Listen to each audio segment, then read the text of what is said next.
오늘은 퍼머컬처에 대해 이야기해 볼 건데요. 지속 가능한 문화를 만드는 하나의 움직임이라고 할 수 있죠. 그 핵심 철학을 한번 파헤쳐 볼 텐데, 근데 되게 신기한 게 그 시작점이 땅이 아니에요. 저 멀리 광활한 우주에서부터 시작됩니다. 아니, 우주라니 갑자기 웬 똥딴지 같은 소리냐고요? 우리한테 왜 새로운 관점이 필요한지 제대로 이해하려면요. 우리가 발 딛고 사는 이 집, 지구를 아주 멀리서 한번 볼 필요가 있거든요. 자, 바로 이 사진입니다. 1990년에 보이저 1호가 태양계 끝자락에서 찍은 건데요. 저기 저 작은 점 보이세요? 천문학자 칼 세이건이 저 점을 창백한 푸른 점이라고 불렀어요. 그러면서 말했죠. 저게 바로 우리고, 우리의 집이고, 우리의 모든 거라고요.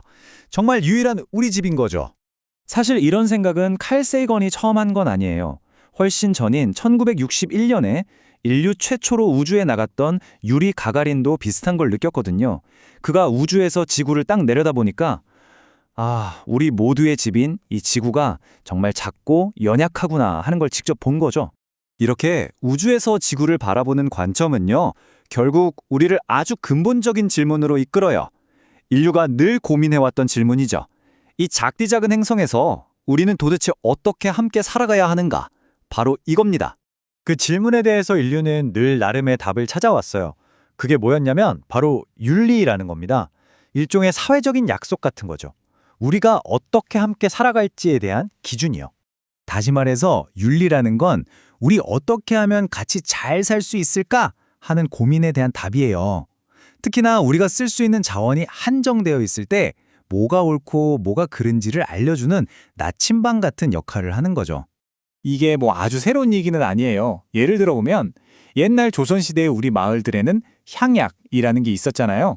그게 바로 마을의 숲이나 땔감 같은 공동의 자산을 공평하게 나누고 또 어려운 이웃을 먼저 챙기기 위한 일종의 마을 윤리 규범이었던 거죠. 하지만 지금 우리가 마주한 위기, 기후변화나 자원 고갈 같은 문제들은 한 마을의 문제가 아니잖아요. 모든 게 다 연결되어 있으니까요. 그래서 이제는 마을 단위를 넘어서 지구 전체에 적용될 수 있는 새로운 윤리가 필요해진 겁니다. 바로 이 지점에서 오늘 우리가 이야기할 퍼머컬처가 등장하는 거죠. 자, 그럼 퍼머컬처가 말하는 그 새로운 윤리라는 게 도대체 뭘까요? 들어보시면 생각보다 굉장히 단순합니다. 딱 3가지 핵심 기둥으로 이루어져 있거든요. 첫째, 대지를 보살피는 것. 둘째, 사람을 보살피는 것. 그리고 셋째, 공정하게 공유하는 것. 바로 이 3가지입니다. 이게 그냥 좋은 말이 아니라 우리가 무언가를 결정할 때 기준으로 삼아야 할 아주 구체적인 행동 지침이에요. 그럼 하나씩 좀 더 자세히 들여다볼까요? 근데 여기서 진짜 중요한 게 있어요. 이 3가지가 각각 따로따로가 아니라는 거예요. 이 그림을 보시면 딱 아시겠죠? 대지를 돌보는 게 결국 우리 사람을 돌보는 일이 되고 또 남는 걸 공정하게 나눌 때 이 모든 게 지속 가능해지는 거거든요. 전부 다 이렇게 톱니바퀴처럼 맞물려 있는 거죠. 먼저 대지 보살피기는 모든 것의 기본이에요. 우리가 살아가는 데 필요한 모든 걸 주는 살아있는 시스템, 그러니까 흙, 물, 공기 같은 것들을 돌보는 거죠. 특히 건강한 흙에서부터 시작해서 이걸 적극적으로 되살리는 걸 말합니다. 그냥 지키는 수준을 넘어서 오히려 더 건강하고 풍요롭게 만드는 게 핵심이에요. 다음 사람 보살피기는요. 지구에 피해를 주지 않으면서 우리 자신의 필요를 채우는 거예요. 안전한 먹을거리나 건강 같은 거요. 근데 이게 나 혼자 잘 먹고 잘 사는 걸 말하는 게 아니에요. 내 이웃 그리고 우리 공동체 전체가 다 함께 행복해지는 걸 포함하는 개념입니다. 마지막으로 공정한 공유는 이 앞에 2가지를 딱 이어주는 역할을 합니다. 핵심은 지구의 자원은 유한하다는 걸 인정하는 데서 시작해요.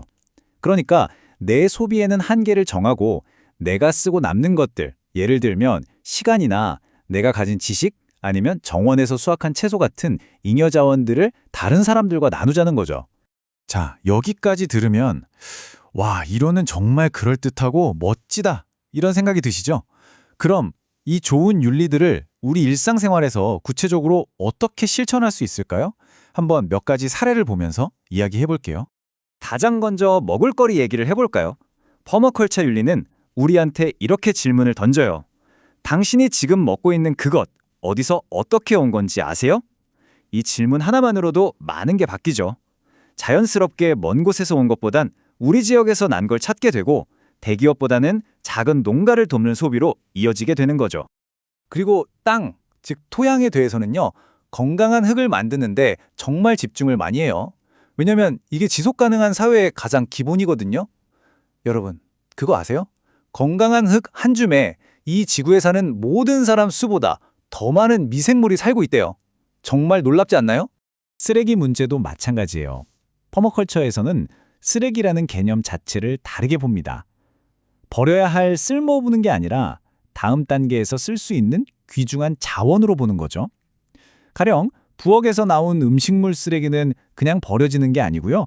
흙을 다시 살리는 아주 훌륭한 퇴비가 될 수 있잖아요. 바로 그런 겁니다. 경제적인 측면에서도 마찬가지예요. 거창한 게 아니라 우리 동네를 중심으로 한 협동조합 같은 공동체 경제를 만들고 공정한 거래를 하는 거죠. 이렇게 되면 돈이 대기업으로 다 빠져나가는 게 아니라 우리 지역 안에서 돌고 돌면서 공동체 전체를 더 풍요롭게 만들 수 있겠죠? 그런 그림을 그리는 겁니다. 자, 이렇게 우주라는 거대한 관점에서 시작해서 우리 일상의 구체적인 실천 방법까지 살펴봤는데요. 이제 이야기는 가장 중요하고 또 가장 작은 단위, 바로 나 자신에게로 돌아옵니다. 결국 핵심은 이거예요. 퍼머컬처가 무슨 거창한 시스템을 한 번에 바꾸자는 게 아닙니다. 그 시작은 아주 작아요. 바로 지금 나부터 우리 자신과 또 우리 아이들, 미래 세대의 생존을 위해서 책임을 지겠다. 이 마음을 먹는 것, 그 개인적인 다짐에서부터 모든 게 시작된다는 거죠. 그래서 마지막으로 여러분께 이 질문을 드리고 싶습니다. 오늘 이야기를 듣고 여러분의 삶, 여러분의 동네를 한번 둘러보세요. 이 대지를 보살피기 위해서 여러분이 당장 내디딜 수 있는 그 첫 번째 아주 작은 한 걸음은 무엇이 될 수 있을까요?